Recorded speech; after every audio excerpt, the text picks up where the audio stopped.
Hello everyone. कल हम लोग एक वीडियो बनाए थे जो आर्किटेक्चर पे था। उसमें आज हम लोग और आगे बढ़ेंगे। कल हम लोग आर्किटेक्चर को कवर किए थे। उसमें एक द्रविड़ स्टाइल रह गया था। वो हम मिस कर गए थे।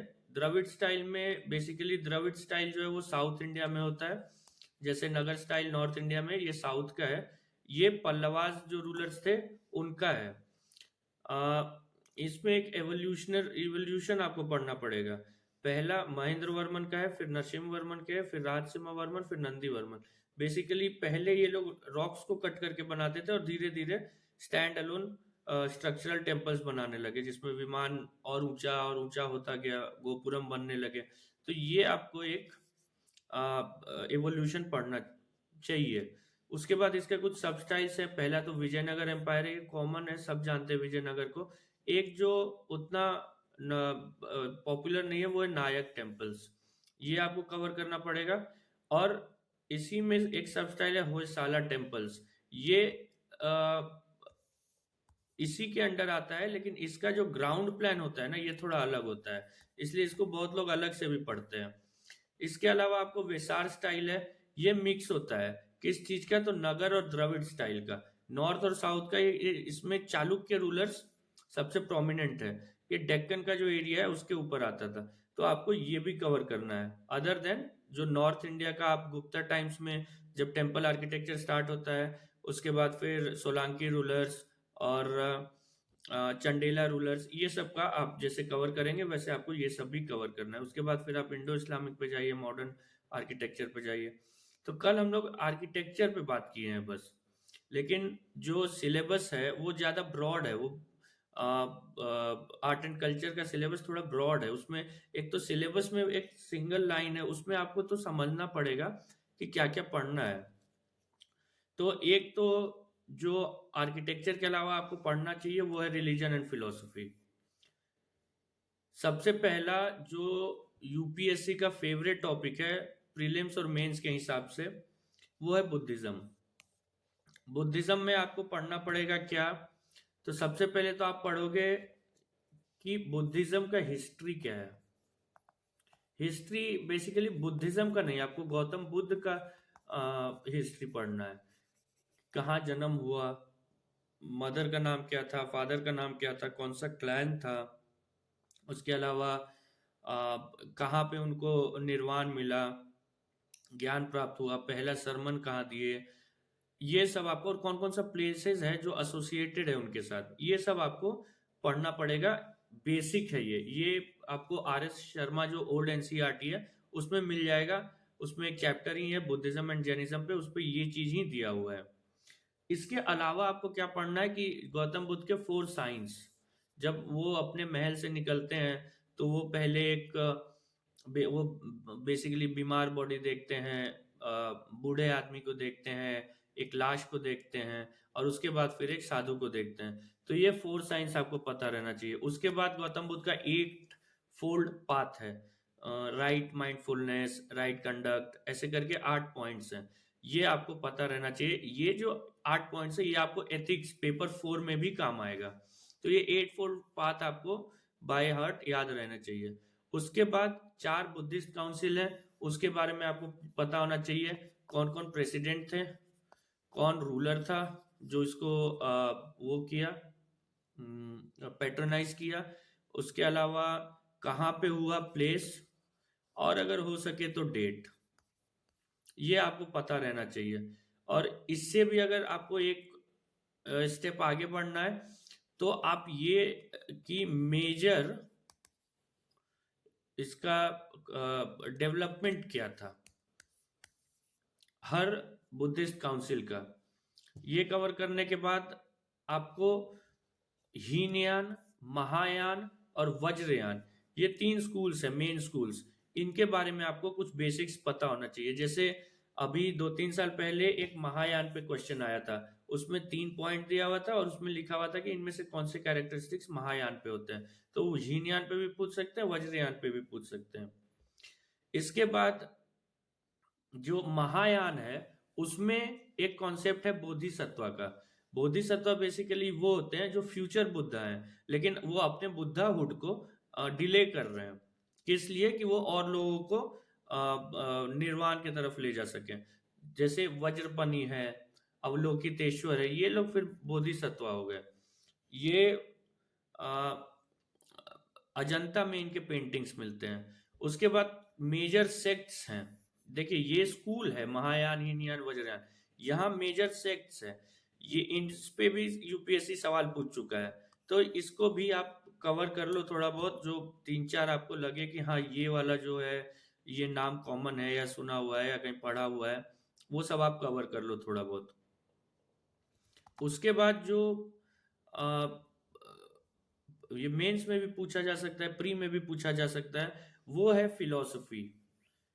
फिलॉसफी इन द सेंस क्या कि बुद्ध का गॉड पे क्या कमेंट था, बुद्धिज्म सोल पे क्या बोलता है, कॉन्शियसनेस पे क्या बोलता है, या वेदास पे क्या बोलता है, डिजायर जो इसका मेन, जो गौतम बुद्ध का जो मेन आइडिया है डिजायर से ही रिलेटेड है, तो उस पे क्या है। इसके अलावा निर्वाण क्या है, निर्वाण पे यूपीएससी पूछ चुका है कि व्हाट इज निर्वाण, तो उसमें 3-4 स्टेटमेंट्स थे, बहुत कंफ्यूजिंग क्वेश्चन था वो। इसके बाद जो एक चीज आपको पढ़ना है जो मेरे हिसाब से मेंस का टॉपिक है, वो है डिक्लाइन ऑफ बुद्धिज्म। तो इसमें ढेर सारे रीजन है कि जो प्रीस्ट थे संघ में, वो लोग फिर बहुत लग्जरी लाइफ जीने लगे, ब्राह्मणिकल रिलीजन का रिफॉर्म हो गया, और कुछ कुछ रीजंस हैं, संस्कृत अपना लिए। तो ये सब आपको मेंस के पर्सपेक्टिव से प्रिपेयर करना है। बुद्धिज्म कंप्लीट करने के बाद आप जैनिज्म पे आओगे, इसको भी वैसे ही कवर करना है। पहले आप हिस्ट्री पढ़ोगे, ये भी आपको आर एस शर्मा से मिल जाएगा। हिस्ट्री कंप्लीट करने के बाद आप त्रिरत्न पढ़ोगे। जो जैनिज्म में त्रिरत्न का कॉन्सेप्ट है उसको आप देखो। 5 वाउज हैं बुद्ध जैनिज्म में, सॉरी, वो आप पढ़ो, जैसे अहिंसा, अपरिग्रह, ये फिर 5 वाउज आपको एथिक्स पेपर में काम आ जाएगा। 2 जैना काउंसिल हुए हैं, उसके बारे में आप पढ़ो। अलग अलग सेक्ट जैसे श्वेतांबर हो गए, दिगंबर हो गए, इनके बारे में आप पढ़ो। उसके बाद जो वही फिलॉसफी आपको समझना चाहिए कि सोल क्या होता है, गॉड क्या है, नॉन वायलेंस क्यों इम्पोर्टेंट है या क्या है, इतना सेंट्रल क्यों है, अनेकतावाद एक ये कॉन्सेप्ट है, और एक शादवाद है, ये दोनों को आपको कवर करना पड़ेगा। इसके अलावा अनेकतावाद बेसिकली क्या होता है कि ट्रूथ हैज मेनी साइड्स। शादवाद भी उसी से रिलेटेड है, वो दोनों में लेकिन बहुत माइन्यूट डिफरेंस है, वो आप देख लेना। इसके बाद 6 स्कूल्स हैं हिंदुइज्म, हिंदुइज्म में ही ये ओरिजिनेट करते हैं, जिनको बोला जाता है कि जो वेदास को मानते हैं, इनफैलिएबिलिटी ऑफ वेदास। पहला है सांख्य, योग, न्याय, वैशेषिका, ये चारों आप कवर करो।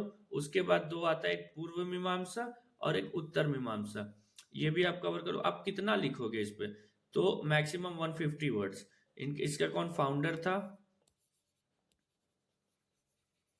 और इसका जो मेन टेनेंट्स, ये मेन आइडिया क्या है, वो आपको बस पता रहना चाहिए। इसके अलावा देखिए ये जो उत्तर मीमांसा है ना, ये क्यों इसको हाईलाइट किया हुआ है, क्योंकि इसको वेदांत भी बोलते हैं। इसमें आप 3 फिलॉसफी को पढ़ोगे। अद्वैतवाद है शंकराचार्य का, विशिष्ट अद्वैतवाद है रामानुजाचार्य का, और द्वैतवाद है माधवाचार्य का। इसको आप प्रिपेयर करो, वही 1-1.5। इसमें सबसे इंपॉर्टेंट अद्वैतवाद है शंकराचार्य का।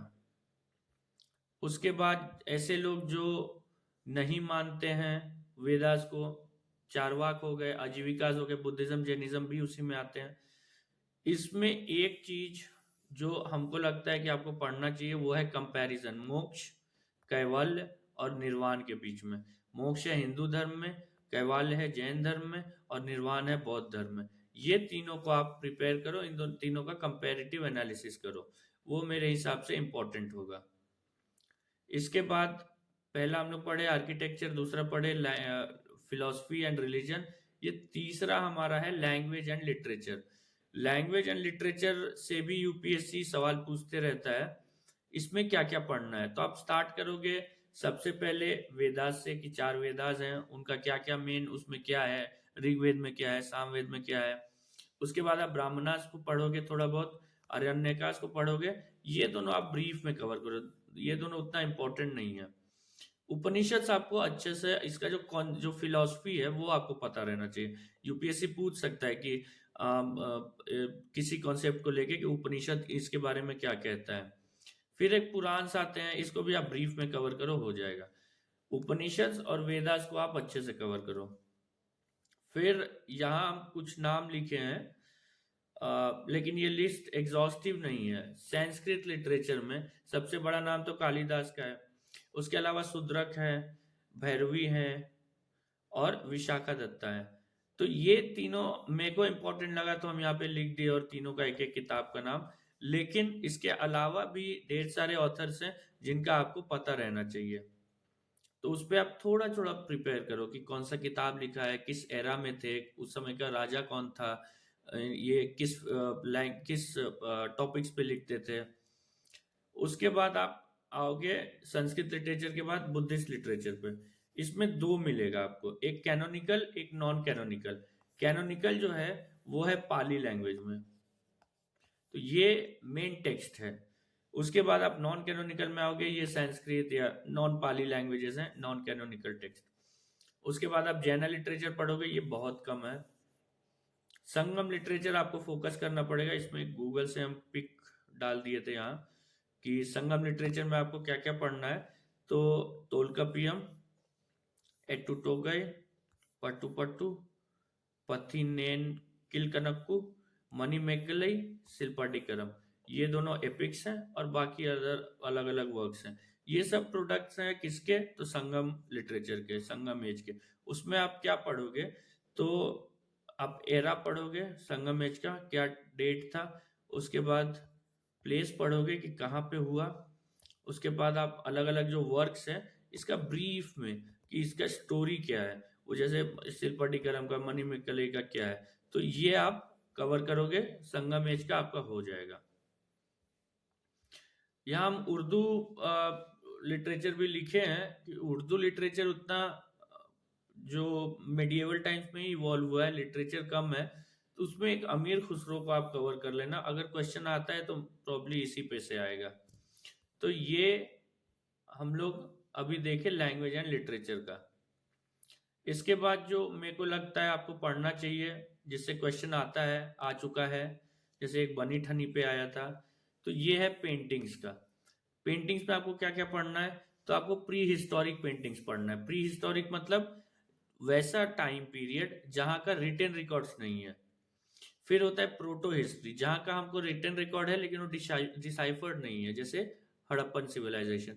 फिर आता है हिस्टोरिकल एज, वैदिक एज से लेके, जहां का आप डिसाइफर भी कर चुके हो और है आपके पास टेक्स्ट।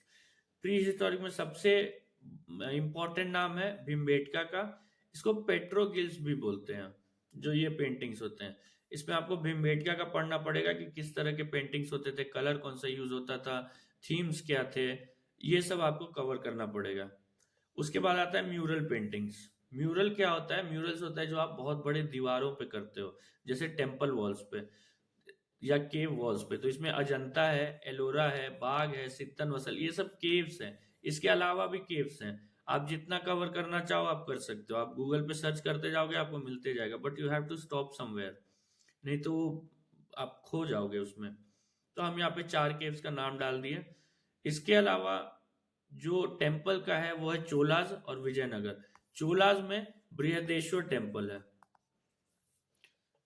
ये इंपॉर्टेंट है। इस बृहदेश्वर टेम्पल आप द्रविड़ आर्किटेक्चर में पढ़ोगे, और विजयनगर भी इंपॉर्टेंट है, ये आप आर्किटेक्चर के पर्सपेक्टिव से भी पढ़ोगे और पेंटिंग में भी। इसमें क्या है, एक कि प्राइमरी कलर्स नहीं होते हैं, तो ये भी आप कवर करोगे पेंटिंग में। उसके बाद आता है मिनिएचर पेंटिंग्स। मिनिएचर क्या होता है कि जो छोटे लेवल पे किया जाता है, जैसे इसका कहता है कि जो रियल इमेज, जो रियल ऑब्जेक्ट है, जो इमेज होगा उसका वो 1/6 होगा। तो ये कब डेवलप किया? इसमें आप देखोगे पाला और अपभ्रंशा, ये दोनों है बुद्धिज्म से रिलेटेड। उसके बाद मुगल्स का आपको पढ़ना पड़ेगा। मुगल्स में आपको 3 एम्परर्स को कवर करना है। पहला है अकबर, अकबर के समय स्टार्ट हुआ था पेंटिंग। उसके बाद जहांगीर है, जहांगीर खुद एक पेंटर थे और इसने पेंटिंग को बहुत ज्यादा एनकरेज करवाया। फिर शाहजहां, शाहजहां मेनली आर्किटेक्चर के हैं लेकिन ये पेंटिंग में भी इनका नाम आता है। तो ये तीनों को लेकर ना, जैसे शाहजहां में ना यूरोपियन इन्फ्लुएंस है।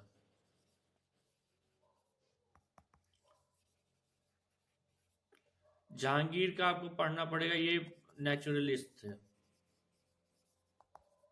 और अकबर के समय स्टार्ट ही हुआ था तो उनको ऐसे हुमायूं और बाबर का उतना कोई कंट्रीब्यूशन नहीं है। इसके बाद क्या हुआ, जब औरंगजेब का समय आया तो औरंगजेब ने पेंटिंग, सारे आर्ट फॉर्म सबको बैन कर दिया। तो क्या हुआ कि जो पेंटर्स थे वो इधर उधर नेबरिंग एरियाज में जाने लगे। तो उसमें रीजनल पेंटिंग्स इवॉल्व हुए। पहला है मारवाड़, कोटा, बूंदी, किशनगढ़ जिसमें बनी ठनी है, ये तीनों राजस्थान में है। इसके अलावा भी राजस्थान में पेंटिंग्स, ऐसा नहीं है कि यही तीनों है बस। आपको अगर कवर करना है आप सर्च करोगे आपको और ज्यादा मिल जाएगा। तो वही बात है, आपको कहीं तो रुकना पड़ेगा ना। फिर आप हिमालयन फुटहिल्स में जाओगे तो आपको गुलेर, आ, बशोली, कांगड़ा, ये सब आपको मिलेगा। इसमें भी 3-4 और नाम है, अगर आप कवर करना चाहो आप कर सकते हो। फिर कुछ ऐसे हैं जो साउथ इंडिया में इवॉल्व हुए हैं, जैसे तंजौर। ये स्टार्ट तंजौर राजधानी था चोलास का, तो ये उनका पेंटिंग है। मैसूर का अलग पेंटिंग्स है और एक कलमकारी पेंटिंग है, ये एपी का है, आंध्र प्रदेश का। फिर साउथ इंडिया में और भी पेंटिंग्स हैं, वो आप ढूंढ सकते हो अगर आपको टाइम मिले, आप उसमें शॉर्ट नोट प्रिपेयर कर लो प्री के हिसाब से। आई डोंट थिंक कि किसी एक टॉपिक पे मेंस में पूछेगा। ओवरऑल पेंटिंग का इवोल्यूशन पूछ सकता है, मुगल पेंटिंग पे पूछ सकता है, लेकिन ऐसा कि भाई चोला पेंटिंग्स पे बताओ, वो अगर चोला पेंटिंग्स पे पूछेंगे भी तो किसी और टॉपिक से लिंक करके पूछेंगे। लेकिन आपका बेसिक तैयार होना चाहिए, you should have a basic understanding कि ये चीज है क्या। अगर वो आपको पता होगा तो आप वो एनालिटिकल पार्ट आप कर लोगे। उसके बाद कुछ अदर में हम डाले हैं।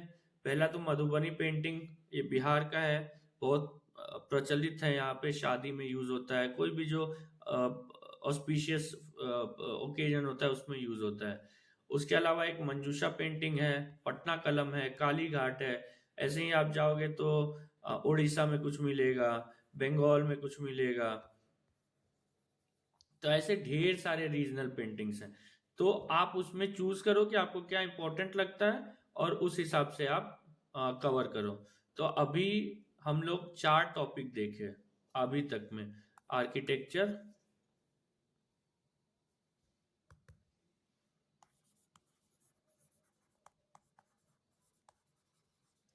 लैंग्वेज एंड लिटरेचर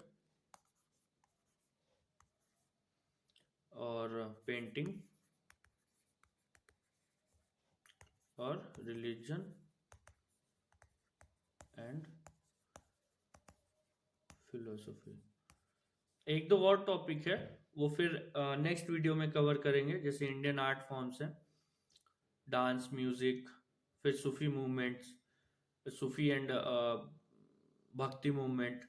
इसके अलावा जो कल हम आपको एक बताए थे कि सोर्स आपको बताए थे कि आपको कौन सा किताब यूज करना है, तो वो 11th क्लास का फाइन आर्ट्स का किताब है। उसमें देखिए, उसमें हम देख के बता रहे हैं कि उसमें 8 चैप्टर्स हैं।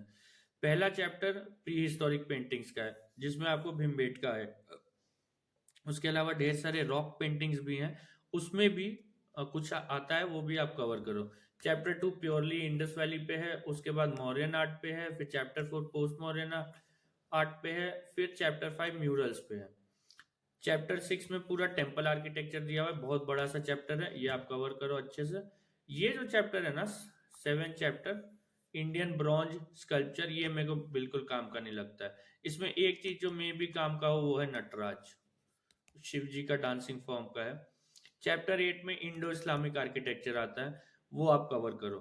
तो यहाँ पे देखिए लिखा हुआ है, यहाँ पे हम लोग कवर किए architecture and sculpture, religion and philosophy, Indian classical forms अभी बचा हुआ है, लैंग्वेज एंड लिटरेचर हो गया, पेंटिंग हो गया। अभी हम लोग के पास दो टॉपिक बचा हुआ है, एक है भक्ति and Sufi tradition, Indian classical forms, dance and music. तो ये हम लोग अगले वीडियो में कवर करेंगे। अभी फिर मे बी आपको ये वीडियो काम का नहीं लगे, क्योंकि हम इसमें पढ़ा नहीं रहे, हम बस इसमें आपको बता रहे हैं कि पढ़ना क्या है।